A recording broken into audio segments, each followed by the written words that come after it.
మీ సేవ.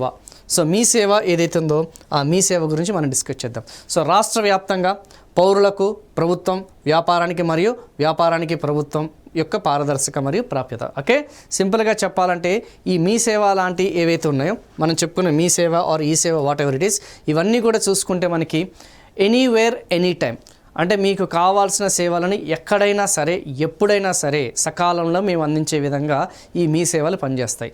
సో సింపుల్గా చెప్పాలి అంటే ప్రభుత్వం వచ్చేసి పౌరులకి అంటే గవర్నమెంట్ టు సిటిజన్ సర్వీసెస్ అనేది అందిస్తుంది, గవర్నమెంట్ టు బిజినెస్ సర్వీసెస్ కూడా అందిస్తుంది. నేను ఇప్పటివరకు మీకు చెప్పిన పౌర సేవల గురించి, కానీ కేవలం పౌరులకు మాత్రమే సేవలు అందిస్తుంది అంటే కాదు. ఎవరైతే వ్యాపారవేత్తలు ఎవరైతున్నారో, బిజినెస్ చేసే వాళ్ళు ఎవరైతున్నారో వాళ్ళకి కూడా మీ సేవ సర్వీసెస్ అనేది కూడా అందిస్తుంది. అంటే గవర్నమెంట్ టు పౌరులు, కస్టమర్స్ ఎవరైతున్నారో, సిటిజన్స్ ఎవరైతున్నారో సిటిజన్స్కి అందించడం జరుగుతుంది.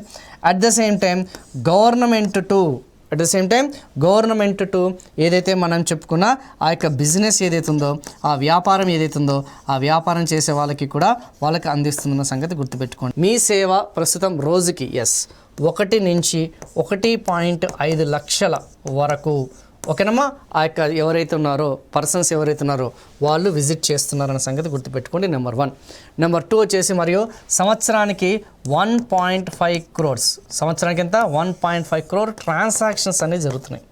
ఎన్ని ట్రాన్సాక్షన్స్? 1.5 ట్రాన్సాక్షన్స్. రిజిస్ట్రేషన్ వచ్చేసి ఇవన్నీ సంగతి గుర్తుపెట్టుకోండి. తెలంగాణ రాష్ట్రంలో చూసుకుంటే ఎన్ని మీ సేవా కేంద్రాలు ఉన్నాయి? 4500 మీ సేవా కేంద్రాలు అనేది కలిగి ఉన్నాయి.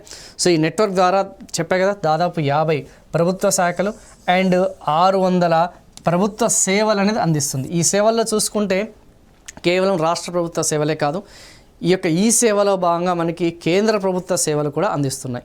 సో అటు కేంద్ర ప్రభుత్వము, రాష్ట్ర ప్రభుత్వం వాళ్ళ సేవలన్నీ కూడా దీని ద్వారానే అందుతున్నాయన్న సంగతి గుర్తుపెట్టుకోండి.